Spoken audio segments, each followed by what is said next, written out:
Magandang hapon po sa inyo lahat.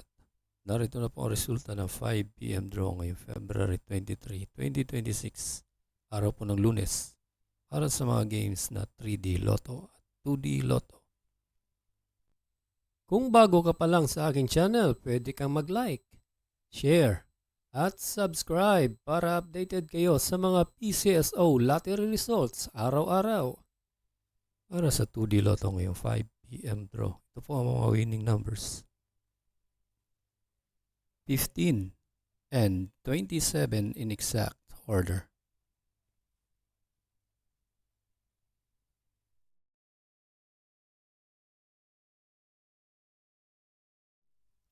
At para sa 3D Lotto ngayong 5 PM draw, ito po ang mga winning numbers. 4, 0, and 9 in exact order.